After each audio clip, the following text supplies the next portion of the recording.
Shana Bechia B'Tzion U'Mispei B'Yerushalayim.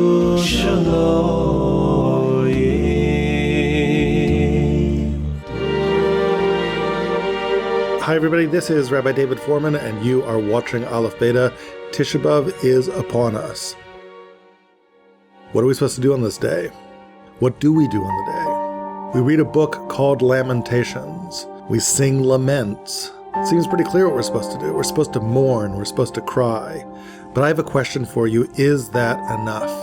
Mourning and crying is what you do as an instinctive reaction to loss, but it doesn't change the loss. Okay, so maybe this year, you come home from Eicha and you have your bare feet and then you read some Lamentations in the morning and you're feeling a little sad, but just to make yourself feel a little sadder, maybe you'll watch some of Schindler's List. And then, if you can cry a little bit, have you sort of done what you're supposed to do on Tisha B'Av? Or is there more to do? And if there's more, what more would that be? Here's a way maybe we should think about it. What does effective mourning look like? Is there such a thing as effective mourning? Mourning that doesn't just mourn loss, but does something too? Is reparative or restorative in some way? I think we have a model for that in the Torah. Rachel, mother of our people. That's at least how Jeremiah seems to see it. I'm referring right now to probably the most famous verses in the entire book of Jeremiah. Jeremiah actually portrays the afterlife of another biblical figure. We are given a vision of Rachel weeping on high in the realms of heaven. Kol Brahma Nishma, he says. There's a voice that's heard on high. Hi Bechi Tamrurim, a voice that's crying, bitter, bitter cries. Rachel Mevaka al Baneha. It's the voice of Rachel. She's crying over her children being led into exile. Jeremiah, of course, lives through the very first exile, the destruction of the first temple. This is a prophecy that is describing all of these hundreds of thousands of children of Rachel leaving the land of Israel. They're being led away into captivity by Nebuchadnezzar's troops. That's what's happening on earth. And in heaven, Rachel is crying. Me'an ali nachem. She refuses to be consoled. Al baneha ki einenu, for her children, because they're not there. They're being led away. She's desolate. And then Jeremiah gives us God's response to Rachel. Ko amar Hashem, thus says God, Min'i kolech mibechi, hold back your voice from crying, ve'nayich midima, and dry your eyes from the tears. Ki yesh sachar lipulatech, for there's reward for what you've done. V'shavu me'eretz oyev, your children will return from the land of the enemy. Yesh tikva la'achritech, there is hope for you in the end. Ne'um Hashem, v'shavu vanim likulam, your children will return to their rightful borders. That's a pretty comforting prophecy. I mean, on Tisha B'Av, if we mourn exile, here's the promise that exile will be over. Rachel's tears were really effective. If somehow we could learn to do what Rachel did here, if we could be answered the same way she was answered, that'd be amazing. So on the one hand, we might try to emulate Rachel here to whatever extent we can, but it's a double-edged sword because maybe it's completely impossible to emulate her. She, after all, was the mother of our entire people, and she was crying over them like only a mother can. There is no more poignant an image than that of a mother crying over her lost children. And we might well say, if that's what it takes to storm the gates of heaven, if that's what it takes to get God to commit to lift the exile, then only Rachel can do it. She's the mother of our people, and we're not. We cannot possibly evoke the same response from God. Does this picture of Rachel that Jeremiah gives us lead us nowhere but a dead end? I want to suggest to you that, in fact, this portrayal of Rachel that Jeremiah gives us has much to teach us indeed. Because if you look carefully at what Jeremiah is saying, yes, Rachel is successful in storming the heavenly gates, but she is not successful simply because she cries. She is not successful simply because she is a mother in anguish. There's a hidden secret to her success. Here again was God's response to Rachel. Min'i kolech mi bechi ve'einaich midima. Hold back your voice from crying, dry your eyes from your tears. Now the next thing God is going to do is give a reason as to why Rachel should be consoled. He's going to tell her what about her made such a difference to the Almighty himself.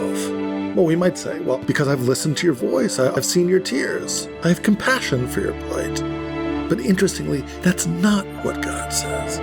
Why should you dry your tears? Ki yesh sachar lipulatech, for there is reward for your actions. Reward for your actions? All she did was cry.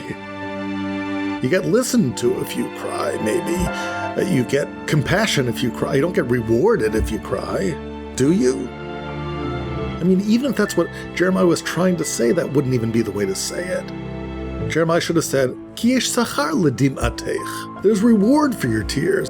But he doesn't say that. Yesh sachar lipulatech. There's reward for your actions. But what were her actions beyond cry?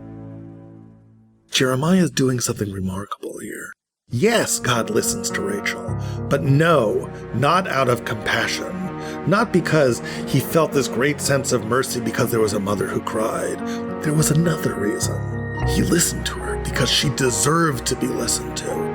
Because there's something she had done. Something so powerful, so heroic, that this quiet act lay hidden for centuries until it would finally burst forth and be rewarded with the return of hundreds of thousands of Rachel's children to their land. And the tantalizing question that Jeremiah is holding out to us is, what was that thing that she did? I want to explore these verses that we've just read in great detail with you because I think they hold deep insight into several very important things. First, what does it mean to cry before God, to mourn successfully before the Almighty? And second, a question intimately bound up with the first. Who was this woman whose actions made such a difference to God? We know so little about her. On the one hand, she's a very compelling figure in our imagination. The grave of Rachel in Bethlehem is one of the most visited sites in Israel today. Hundreds and thousands of people go there to pour out their hearts before God, probably because of this verse in Jeremiah that portrays Rachel as a caring mother who pours out her heart to God on behalf of us. But that's in the book of Jeremiah. In the book of Genesis that actually tells the story of Rachel, we know so little about her. Yes, we know that Jacob fell in love with her, but what was it about Rachel that made him so entranced with her? We know that Jacob worked for 7 years for her, but that's not about her, that's about him. We know that she was locked in rivalry with her sister. They had both married the same man. We know she stole some idols at the end of her life. We know that she died in childbirth. Okay. But why is the text so maddeningly silent about this woman who's the mother of our nation? But maybe the text isn't silent. Maybe Jeremiah is teaching us how to read that text in Genesis. And indeed, that is exactly what I think is going on. If we look at these verses in Jeremiah carefully, we will find nothing less than a grand rereading of the life of Rachel itself. We will understand deeply who she was, why she should matter to us, and why her actions mattered so deeply to God. We'll be able to learn from those actions, I think, so that our actions too might matter so deeply to the Almighty. When Jeremiah is talking about Rachel crying in heaven, that wouldn't have been the first time that Rachel would have been in heaven crying for lost children. Long before the Babylonian exile, way back in the book of Genesis, just after Rachel's tragic early death, Rachel had a lost child too. That child was Joseph. If you listen carefully to the language that Jeremiah is using here, you will discern an elegant pattern. Every step forward that you take in Jeremiah is a step backward through the history of Rachel's tears. The journey concludes with those mysterious words we talked about earlier, Yesh sachar lipulatech. There's reward for what it is that you've done. We didn't know what that meant, But as it turns out, we will find at the end of it the hidden heroism of Rachel. We will find why she is the recipient of such an astonishing reward. The journey Jeremiah takes us on begins with the words Kol Brahma Nishma, a voice is heard on high. Where did Jeremiah get those words from? Ask yourself this question. Aside from the Babylonian exile, if you go backwards in biblical history, when would have been the last time that Rachel would have been crying over a lost child? You might say when Joseph was sold, but after Joseph was sold, things got even worse for him. Yes, there was a brief moment of time when after he was sold, he was elevated to a position of power in Potiphar's household. But then that came crashing down. There is Joseph. He's all alone in the house. Potiphar's wife comes. She tries to seduce him. She grabs his coat, says, "Be intimate with me." Seeing no other way out, he actually slips out of his coat and runs outside. She gathers together all the members of the household and says, "You see this Hebrew slave? He's come to force himself upon me. But I screamed." Now, if we stopped right here and I'd say, is this the worst point in the story? Is this the moment where if you were Rachel looking down from on high, you would cry? The answer would be no, not quite yet. Because at this point, you don't know that Joseph is going to be sent down into that dungeon. She's made a claim, but Joseph will make a counterclaim. And it's in the next verse that you know. She continues talking to the household members. She says, Vayehi kisham o, and it happened when he heard ki harimoti koli ve'ekra, that I raised my voice and called out. He turned and ran away and left his coat with me. And then she produces the coat. That's it. Once everyone sees this, now Joseph is sunk. And that's where, if you were his mother, when you'd cry. But look at the words when she produces this false evidence. Vayhi kisham o ki harimoti koli. And when he heard that I raised my voice. Now read the words backwards. We are, after all, proceeding backwards on our timeline. Koli, kol, voice. Harimoti, birama, raise up. Kisham o, nishma, is heard. Kol Brahma Nishma, a voice on high is heard. It's where Jeremiah got the words from. Okay, so now I mentioned to you that as you proceed forward in Jeremiah, it's kind of like you're proceeding backwards through the Joseph story. And so if we keep on reading Jeremiah, we're going to find a reference to a second time that Rachel would have cried in the Joseph story, not just when Potiphar turns on Joseph, but a little bit earlier, when Joseph's own family would have turned on him. When Jeremiah starts talking about Nehi B'chi Tamrurim, a bitter cry. Regular bitter is mar. Marar is really, really bitter. Have you ever heard a memresh word anywhere in the 5 books of Moses? Have you heard it anywhere in Genesis? It actually does appear once in Genesis. It appears in Jacob's blessing, his deathbed blessing to Joseph, when he tells him, Vayamararuhu, they embittered your life. Rashi actually expounds midrashically upon the 2 reshas in the word marar, suggesting there were 2 days, 2 moments when Joseph's life was unfairly embittered by others. One of those was the story of Potiphar, but there was another, of course, when Joseph's own family turned on him and threw him in the pit. At the end of his life, Jacob seems to recognize both. And now, Jeremiah echoes this word, suggesting that Rachel now, she's not just crying bitterly over the exile, she's also mourning 2 terrible points in the life of one child and the life of Joseph. Not just Joseph's downfall in Potiphar's house, but Joseph's downfall in his own family's house too, the sale of Joseph. And now, as we keep on reading Jeremiah, we'll hear the details. The next words in Jeremiah, Rachel mevaka al baneha. Rachel, she's crying for her children. But what do those words remind you of? We do hear about a parent crying over a child in Genesis. It was Jacob when the bloody coat was shown to him and he concluded that Joseph was dead. Vayefkoto aviv. His father cried over him. It's almost as if Jeremiah is saying, you think that Jacob was the only one crying? Only father, but not mother? that the mere fact that Rachel was no longer alive, that would have stopped her from crying? Rachel mevaka al baneha, just like Jacob cried. And now let's go a bit further in Jeremiah's words. That's when we meet the words, Me ana linachem. How Rachel refuses to be consoled. Well, what does that remind you of if you take one step backwards in Genesis? Vayima'en litnachem, and he refused to be consoled. He says, I'm going to go down to my grave mourning, Joseph. I will never be consoled.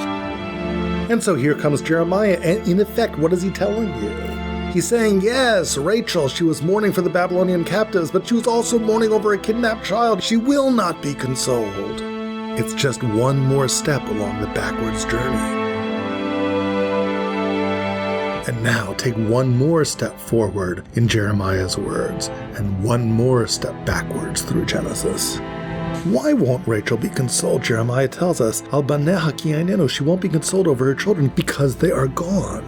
That word einenu, when Joseph is first discovered missing, Reuven goes to the pit to try to save him, to try to bring him back to his father, only to discover an empty pit. And he comes back and he says to the brothers, Hayeled einenu, the child, he's gone. It's the first discovery of the loss of Joseph and the sale of Joseph. The first time someone discovers that Rachel's child is lost. Now the question is, as you go further in Jeremiah's words, will you continue to go backwards in Genesis to earlier and earlier times when Rachel might have cried? But the problem is, we seem to have reached the end. We're right now at the very beginning of the story of the sale of Joseph, when Reuven discovers that he's gone. That would have been the first time that anyone could mourn the loss of Joseph, the loss of Rachel's child. So let me ask you this, are there any earlier times that you can think of when Rachel might have been mourning for children? Ki einenu, because there weren't any. Earlier in her life, Rachel was childless. She was infertile. She didn't have any children for the longest of times. She was racked by pain over her childlessness. As we continue reading Jeremiah, would we hear any references to those moments of anguish? כה אמר Hashem, thus says God, Mini kolech mi bechi, hold back your voice from crying and your eyes from tears, Ki yesh sachar lipulatech, for there is reward for your actions. But what did she do? Why would she be rewarded, we asked? Jeremiah will provide the answer for you. Hidden in the promise of reward is the heroic deed itself. Say those words over and over and you'll see it. Yesh sachar lipulatech, yesh sachar, yesh sachar. What do those words remind you of? Yud, Shin, Shin, Chaf, Resh, Yisachar, Leah's fifth child. You want to know why Yesh Sachar, why there is reward for Rachel centuries later, what her hidden heroism is? Look at the birth of Yisachar, and you will know. Jeremiah seems to be telling us this is Rachel's finest moment. Jeremiah seems to be taking us on a journey back through Rachel's life until we meet a crucial moment of the birth of Yisachar. But that, of course, leaves us with a puzzle. What did Jeremiah see in the birth of Yisachar that is cause for Yesh Sachar, an eternal reward for Rachel? That is the great puzzle that Jeremiah holds out to us. He's challenging us to read the story as he read it. Jeremiah seems to suggest to us that there was something about Rachel's actions surrounding the birth of Yisachar that was a source of enduring merit for her. But what was that? I mean, seemingly when you read this story, all you hear of is a painful battle between sisters.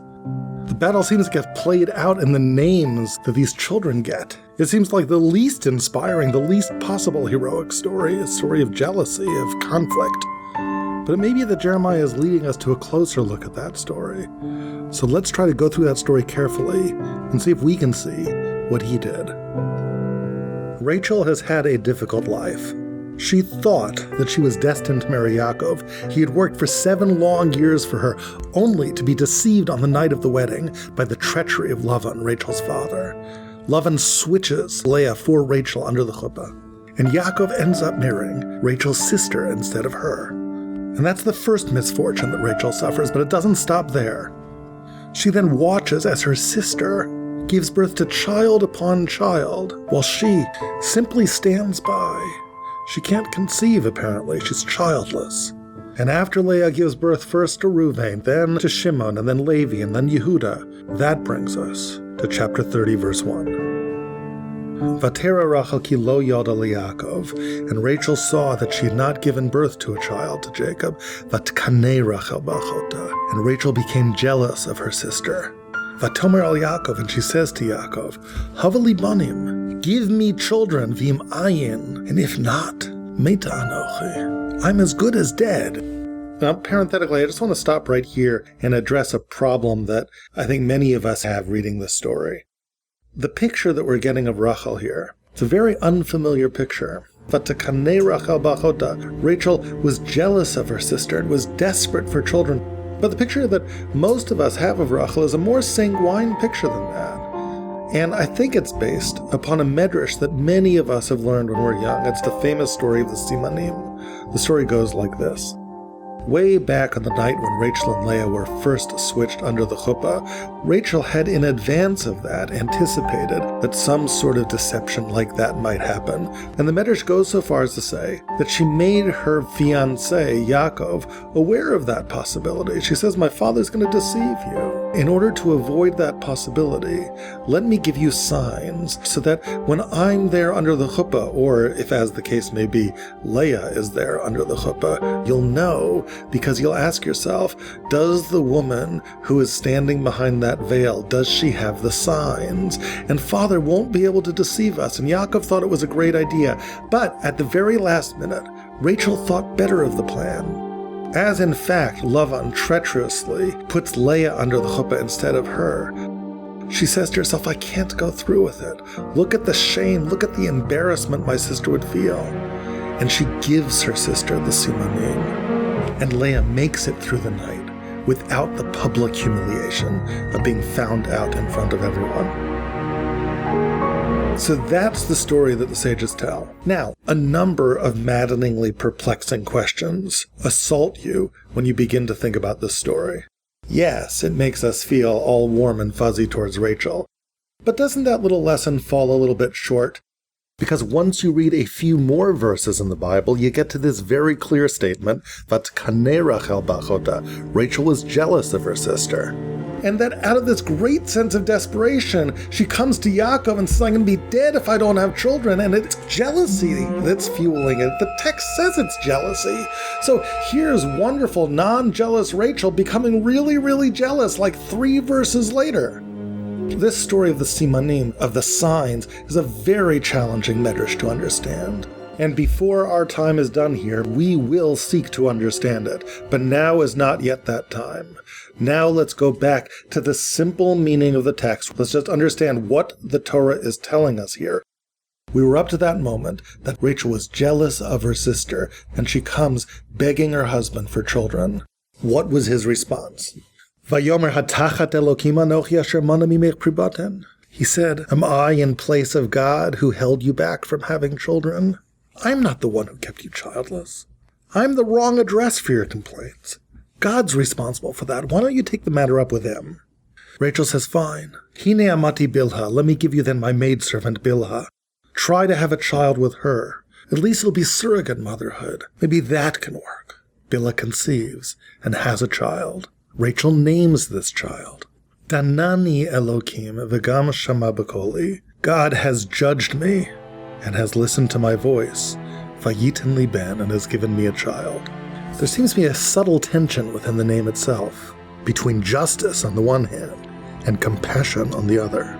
The phrase gam shama b'koli, that God has listened to my voice, has the sense that God is reaching out to me in compassion. He's listened to my cries, my anguish. He responded to my sense of pain. But now listen to the other half of her declaration. Danani Elokim. God has judged me. At some level, Rachel's saying, there was a court case here. Justice has finally been done. My position has been vindicated by God. After all the unfairness that I've been subject to, Finally, a little bit of justice. Life really was a little unfair for Rachel, maybe even more than a little unfair for her. She had waited for 7 long years while the man she loved worked for her hand in marriage, and if that sounds romantic, what happened in the end wasn't very romantic at all. Her sister got switched under the chuppah for her, while Rachel was alone in her room, and everyone is dancing for her sister at this wedding, and no one knows that Rachel isn't even there, isn't even part of it. And it didn't get any better after that, when finally she's married, and here comes the sister who usurped her and has child after child when she doesn't have children, and finally, a little bit of justice. I may not have a biological child, but I've got a child I can raise. Thank God, finally, a little bit of justice, a little bit of fairness.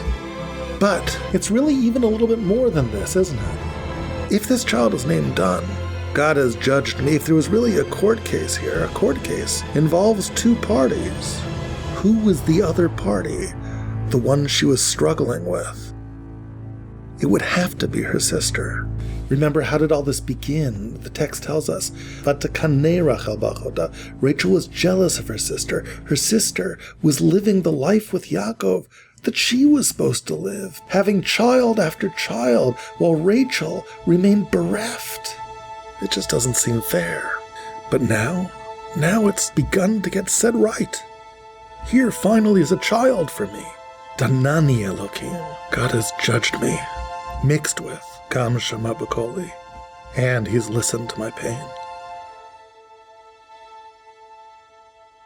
And yet, if that is where Rachel is coming from, if there was an uneasy mix of justice and compassion in Rachel's perception of God's response to her in the first child of Bilhah, listen to the name that Rachel gives. When Bilhah has a second child, Rachel names him Naphtali. Here's her explanation. Naftule Elokim niftalti imachoti. The struggles of God, divine struggles, I've struggled with my sister. Gam yacholti, and I have prevailed. I've held my own. Vatikra Shmo Naphtali, so she named him my struggle. You know, that name is a little darker than the first one. It seems decidedly like a step towards the justice end of the pendulum. And that, it seems to me, comes with some risks. What if Rachel is wrong in her perception? You know, all these names that the 2 sisters give their children, the Torah simply records the names, doesn't necessarily endorse their meaning. What if she was wrong? What if it was all compassion, but she saw justice there? What if she thinks that God has vindicated her in court, but what if that perception is wrong? You see, here's the problem. If I see myself as locked in a struggle with my sister, and God has vindicated my position, what does that say for the possibility of ending the struggle with my sister? It's a holy war. And the problem with holy war is, how do you ever put down the sword? I'm going to compromise with you? If God has vindicated my position, then if I compromise with you, I let God down. And that leads us straight to the next verses in Genesis. Leah saw that she hadn't had children for a while. So she took her maidservant too, Zilpah, and she gave her to Yaakov, and wouldn't you know it, Zilpah has 1 child, and then she has a second child. And listen to the name that Leah gives that second child. Vatomer Leah, Bi'ashri. Leah said, how fortunate am I? Ki ishruni banot. All the women, all the girls who hear that I've just had another child will herald my good fortune. I'm just as delighted as could possibly be. Vatikrat Shemo Asher. So she called him fortunate. So look at Leah here. Everything is wonderful. Life couldn't be better. If you were Rachel and you saw yourself locked in a divine struggle with your sister, vindicated because your maidservant just gave you 2 children, that God has somehow now come down on your side, what would you say now? That Leah's maidservant has given her 2 children of her own, and Leah is so happy. She doesn't even mention any sense of conflict. From her, your children didn't even matter. What now? It would have to have been the most crushing moment imaginable. If you're Rachel, how do you see things now? And that brings us straight to one of the most mysterious episodes in the entire book of Genesis, the story of the Dudaim, the wildflowers of Reuven. That story is the story of the birth of Yisachar. Somewhere hidden in that story is an act of Rachel's that resonated for centuries. We're now in a position to see what it was. So the next element that we have in our unfolding story of Rachel and Leah, and in fact the last element of the story before the birth of Yisachar, which is where we're going here, is a story that seems maddeningly trivial, involving some sort of flowers.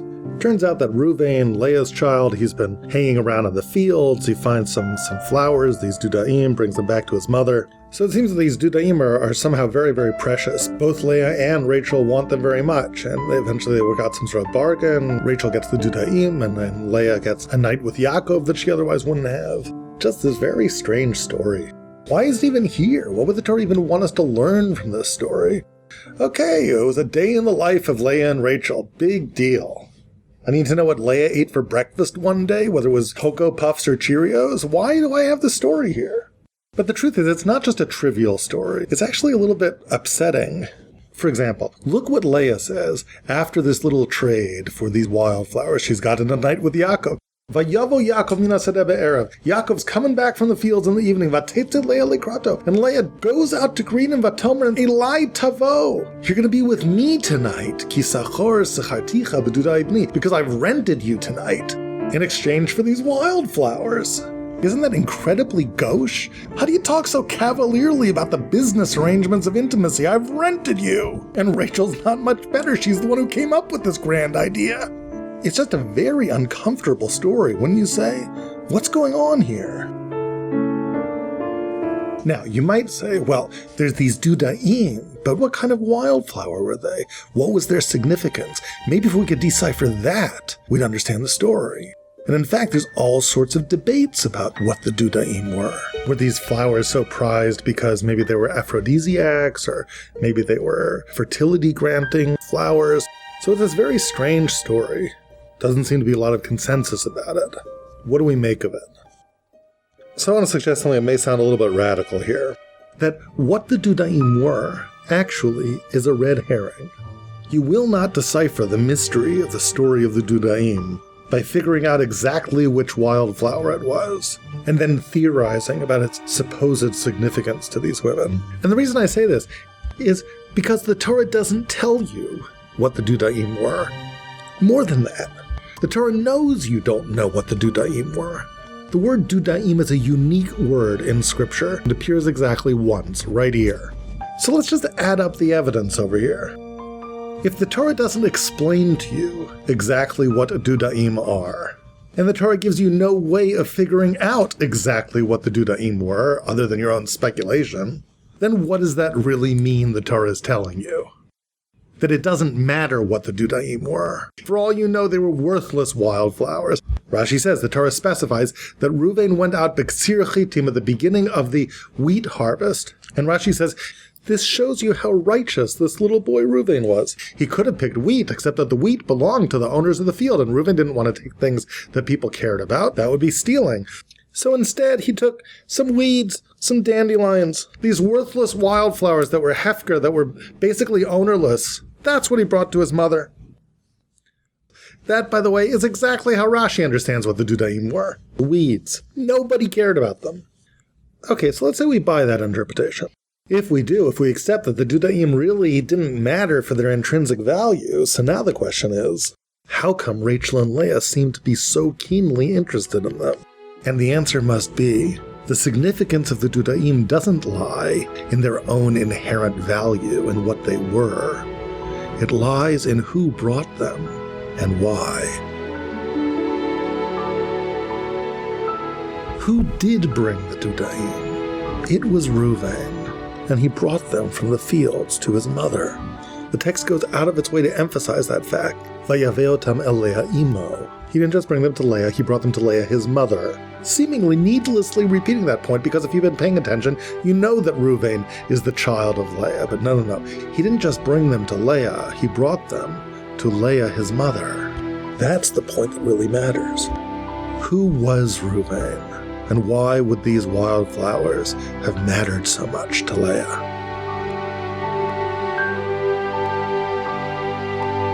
Put yourself in Leah's position and ask yourself why these flowers would have mattered so much to you. Here is little 6-year-old Reuben, Leah's firstborn child, coming back from the fields with this little bouquet of dandelions in his hand. Vayaveh otam elei imo, and he brings them to his mother. Says, "Here, Mom, I brought these for you." Why do these dandelions mean everything to her? You know, if you stand back and think about what it means to be a parent, at least for the first few years of a child's life, you know, you put your heart and your soul into raising your child, and it seems almost like a one-way street. You're giving and you're giving and you're giving so much. And the child is helpless. The child can't give you really anything back. But then, one day, for the first time, your child tries to give something back to you. And what does that moment mean to you? Your kid spends the afternoon scribbling together a card. She barely knows how to draw. It's just a bunch of colored scribbles. But then with this big smile on her face, she comes to you and says, "Here, Mom, this is for you." You take that card, you put it on the refrigerator, and years later, decades later, you never take it down. Because these are the first fruits of your child's independence. You've been giving and giving to them, and finally, they've taken this very first fledgling step. They've given something back to you. It really is like first fruits. Indeed, if you think about the Torah's idea of first fruits, it's very, very similar. There's this command that a farmer is supposed to bring the first fruits of the season to a Kohen in the temple. Now, what if I was a cynic and said, first fruits? Ha! Everybody knows the first fruits aren't the best fruits of the season. Nobody wants to eat the strawberries from the beginning of the season. Why would God want the first fruits? The answer is because it's not about how the strawberries taste. It's that they were the first. God's done so much for us. Took us out of Egypt, led us through the desert, brought us into the land. God gave and gave and gave to his children, to Israel. And they were never really in a position to give anything back until they finally got in the land and they started to farm the land. And finally, here is this farmer with the very first fruits of independence, something to give back. And those fruits mean everything to God. And so it is with Reuben. Here is Leah's firstborn giving something back to her. It's that first wondrous moment in the life of a parent. Rachel sees this, and what does she say? "Do you think you could give me some of those wildflowers?" We often mistake what it was that Rachel asked for here. We think, oh yeah, Rachel wanted the dudaim, she wanted the wildflowers, she was even willing to buy the wildflowers. That wasn't what happened. Listen to the language of the text carefully. V'tamar Rachel Leah, Rachel said to Leah, "Tni na li midudai b'nech." Give me, please, some of the wildflowers of your child. Not all of them, some of them. And she seems to ask very nicely, give me please some of these wildflowers. What's happening here? You see, Rachel has no child. Years have passed and she still has no child. Leah has 2 more children. She names her last child for happiness and joy. And now, there Leah is, finally experiencing the first joy of a child's first fruits. And Rachel looks at this and she says, I don't know what life has in store for me. I don't know if I will ever have a child. But I'm asking you this. Tni na li midudai b'nech. Could you give me some of those wildflowers?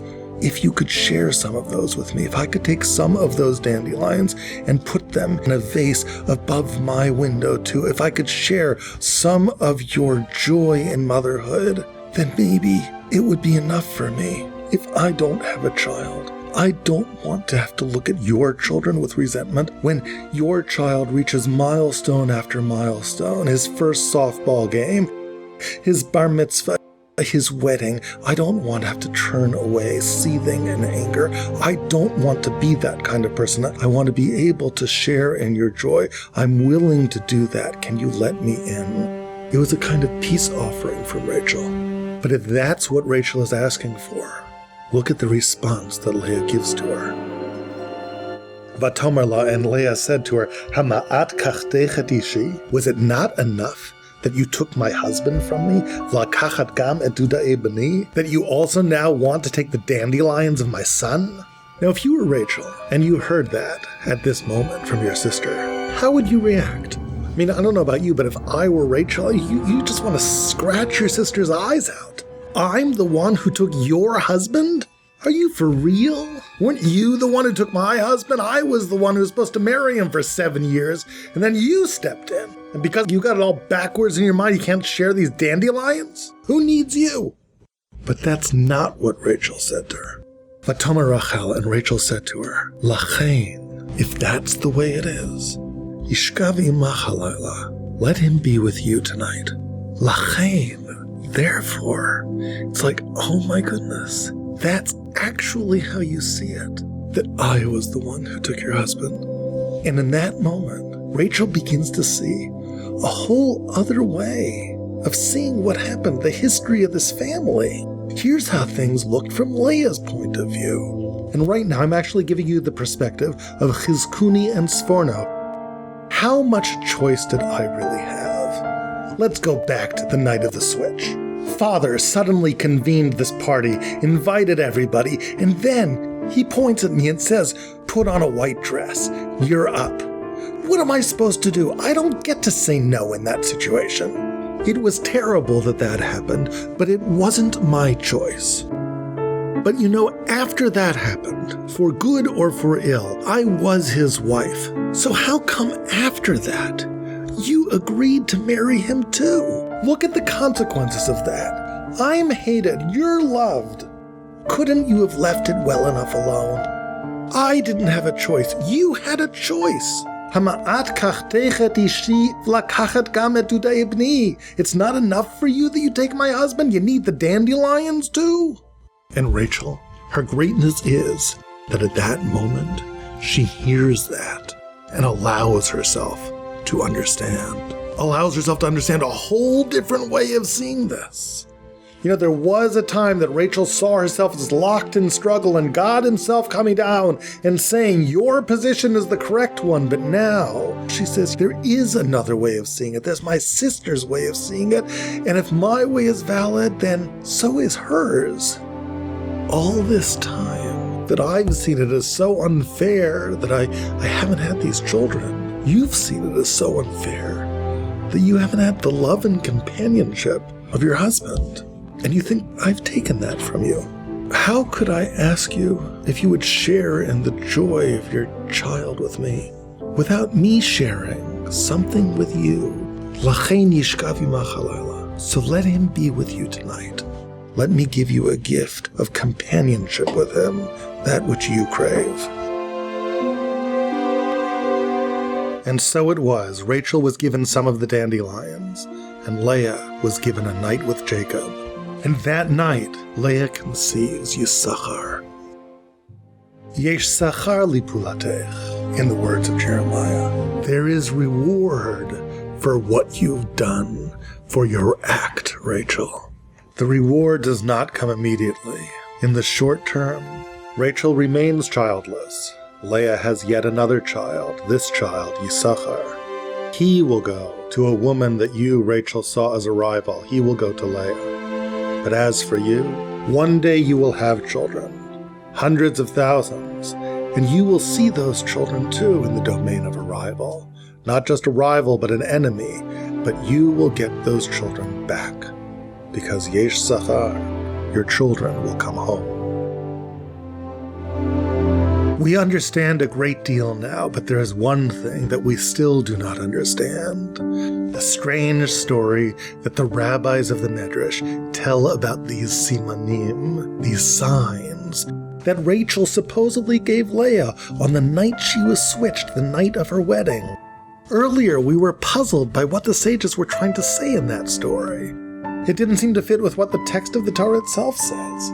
What was the source of the story of the Simanim? Where did the sages get it from? And what did they want us to understand from it?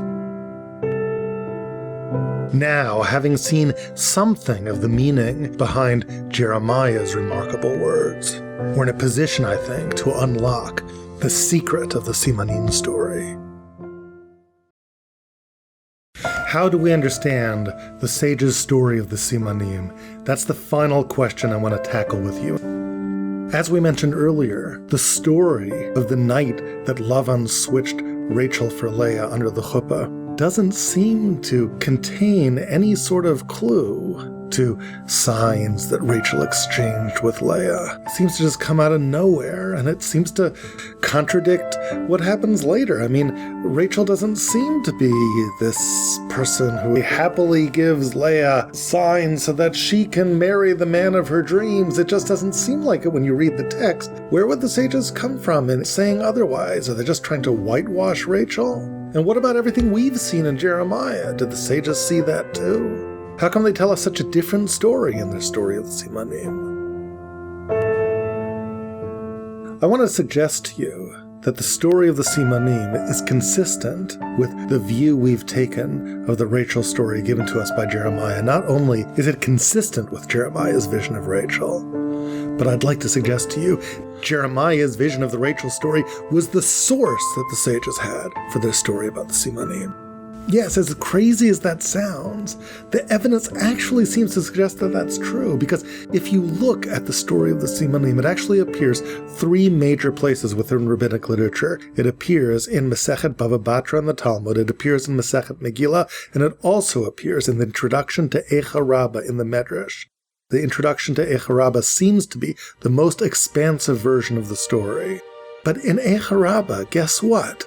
The sages are not trying to explain the verses back in Genesis that describe the wedding night. That's not the verses they use to come up with the story of the Simanim. Do you know the verses they're trying to understand that bring them to the story of the Simanim? It's the verses in Jeremiah that we've been studying. Kol Brahma Nishma, it's those verses. It's Yesh Sachar Lipulatech, there's reward for what you've done. What's the reward? The sages want to know. And they tell this story. Yes, at the time when all of the kingdom of Judah was being exiled, at that time Jeremiah came and pled and begged with the Almighty that the children should come home.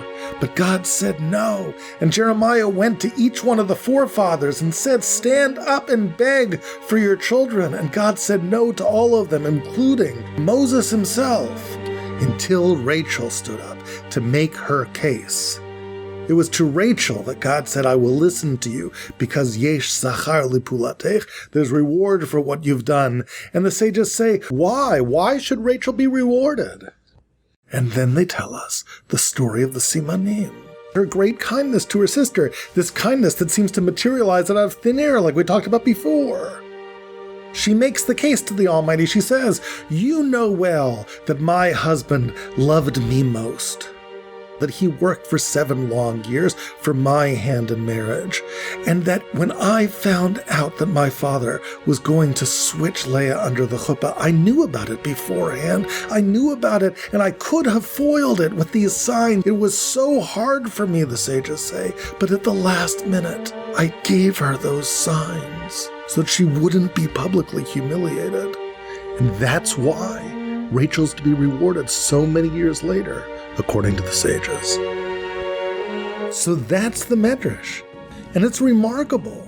The Medrash started from the same place we started from the words of Jeremiah, Kol Brahma Nishma, the voice that weeps in the heavens. So in second, we started from Jeremiah too. And we saw this glorious unfolding story that seemed to point directly to the birth of Yisachar. Did the sages see that? And if they did, how come they seem to be ignoring it? How come they seem to be telling us something different than that? A story involving signs. Did the sages know about Yesh Sachar and its connection to Yisachar or not? It turns out they did know. Let me read to you another Medrash. A good friend, Rabbi Eli Meirfeld, called my attention to this. It's a Medrash Tanchuma, the beginning of the book of Exodus. The Medrash says, all of the names of the various tribes, Reuven, Shimon, Levi, Yehuda, etc., they were all named in a way that foreshadows some sort of redemptive occurrence later on in the Torah. Reuven's name, the beginning of it, comes from the word see, and that foreshadows the point where God says, Ra'o ra'iti, I've seen the suffering of Israel and I'll redeem them. Shimon, his name means to hear, and that foreshadows God saying, Vayishma Elokim et na'akatam, God heard their cries. The Medrash goes through all the names until it gets to Yisachar. What redemptive moment is foretold by his name? Ki yesh sachar lipulatech. The Medrash says, oh, that's Jeremiah 31. There's reward for what you've done, Rachel. There it is. They saw it. We weren't the first ones to come up with this interpretation. So what then do the rabbis mean when they tell us the story of the Simanim instead of the story of Yisachar's birth? You might say, oh, these are two midrashim. Maybe one medrash knows about one thing and the other medrash knows about the other. But maybe not. Maybe it's all one story. In other words, maybe when the sages told the story of the Simanim, what they were really doing is describing the significance of the birth of Yisachar. Now, I know that may sound strange, but let me give you a little bit of background. The first thing you need to know about Medrash is that Medrash is different than Pshat. Pshat, Pshuto Shel Mikra, the simple meaning of the text. It's the basic way of looking at biblical text. Medrash is something else. It's not there to tell you the Pshat. The words of the text tell you the Pshat. Medrash doesn't explain to you what happened. It's there to explain to you the significance of what happened. It's adding interpretation about the significance of events. You want to know what happened? Look in the text. You want to know what it means? We'll try to give you our insights, the rabbis say. Here maybe is what that means in our case. Let's look at two moments in time. The wedding night, when Rachel and Leah were first switched. That's the first moment. The second moment, years later, the night Yisachar was conceived. What happened on each of those nights? What happened is exactly what the biblical text says happened. But what are the significance of those two moments in time? One moment in time changes the other. Strangely enough, it's not the way you think. It's not like the first moment changes the second. It's the other way around. The second changes the first. Retroactively, the second moment has an effect of healing history. The night Yisachar was conceived has an effect, as it were, on the past, makes it as if that first night, the wedding night, Rachel had actually given Simanim to Leah. It heals the wounds of that night. Here's how. The night the Dudaim story took place, Rachel was supposed to be with Yaakov, but Rachel engineered it so that Leah was with him instead. In so doing, she was replaying an earlier night when Rachel was supposed to be with Yaakov, but Leah was with him instead. And what night was that? It was their wedding night. Rachel is re-engineering that night. The first time around, Rachel was victimized, and she didn't have a choice. Her father had engineered it the first time, but this time, she's not the victim of her father. She's proactively giving Leah that night. This is what I want to give you. She's saying the right thing to do is to give you this night. I'm choosing that for both of us now. There's another way to see this story, not just my way, but your way. Lachein yishkav imach halayla. Let him be with you tonight. You feel that I stand in the way of his companionship with you? Let me try to give you the gift of some of that companionship. It's all her choice. She's giving Leah, retroactively, the permission to be in a relationship with Jacob that should have been Rachel's exclusively. Yes, after all these years, Rachel is finally giving that to Leah. She's saying, let's replay that night. One more time you will be with Jacob on a night that I should have been. But this time, I'm the one who's making that happen. Neither of us are the victims of Lavan anymore. And once they go through it again, they can banish the ghosts that have haunted them.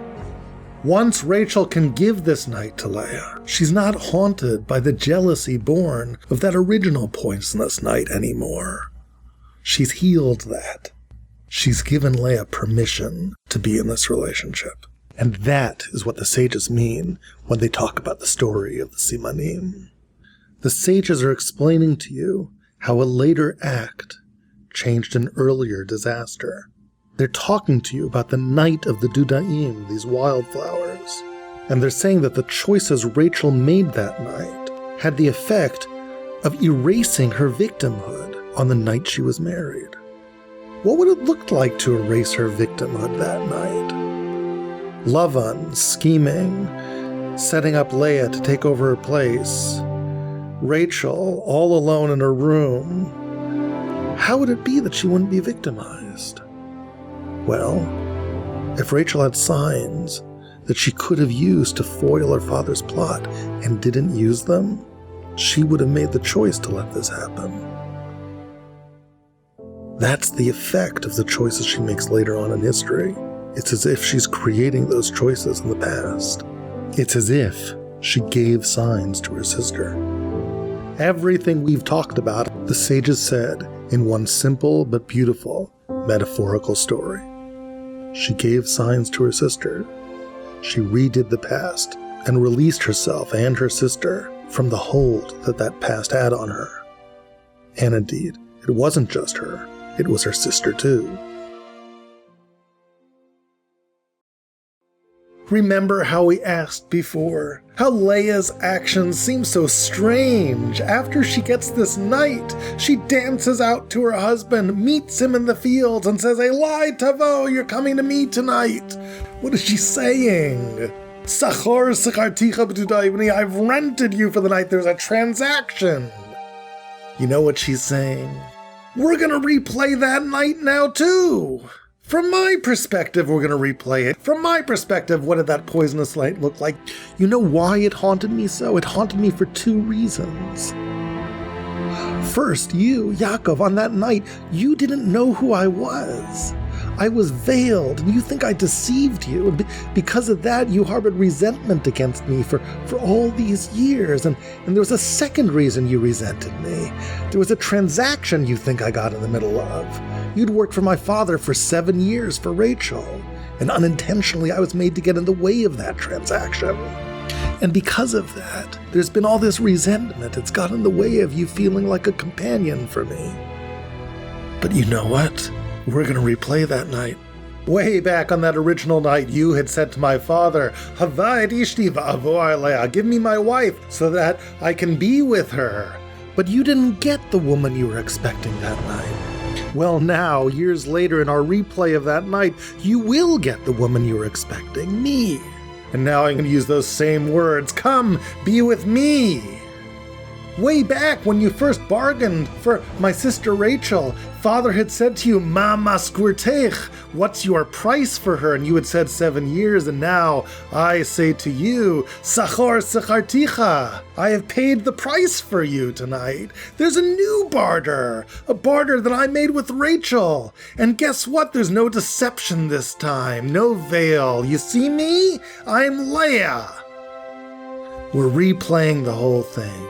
And this time, when there's no deception, when you're in on it, Rachel's in on it, I'm in on it, if you're with me tonight, then you too, Yaakov, have to banish the ghosts of that terrible night. And that's in fact how it is. No more do we ever hear those words that Leah is a snu'ah, a hated wife. History has in effect been rewritten. The poisonous night has lost its power to infect the family of Jacob. Rachel and Leah have unburdened themselves of its poison. They're now able to let go and to move on in life. As sisters, they've found a new beginning. Tisha B'Av is the great holiday of Jeremiah. We know that principally because he's the author of Echa, the Book of Lamentations. He's the one who teaches us how to mourn. But Jeremiah himself points us to Rachel if we really want to learn how to mourn. Look at her tears and what they did. But do you know what Jeremiah is really telling us? He's really telling us that it wasn't Rachel's mourning that saved us, that made God say that the exile is going to be over, all of your children are going to come back. It wasn't because she cried. It's because she fixed something that she could fix. It's because when she was at her rawest, when things were hardest, most painful for her, she reached out and saw the perspective of her sister, who she had seen as a rival, and had somehow made peace with her. What then is Jeremiah really telling us? He's saying beyond reading Lamentations, beyond mourning, if you really want to emulate the heroine of tears, then pay attention to the real reason why God listened to her. Reach out empathetically to your sister and brother with whom you may be in conflict. If we follow Jeremiah's advice, the highest thing we can do on Tisha B'Av is not just be sad. Rachel's sadness didn't move God as much as her heroism did. Can we be heroes? Would that be even greater than sitting on the floor and being sad? What would it even mean to be heroes? We all get into conflict with others. It's part of life. We even get into conflict with people that we should be getting along with. Family members, co-workers, neighbors. Being a hero doesn't mean never getting into a fight.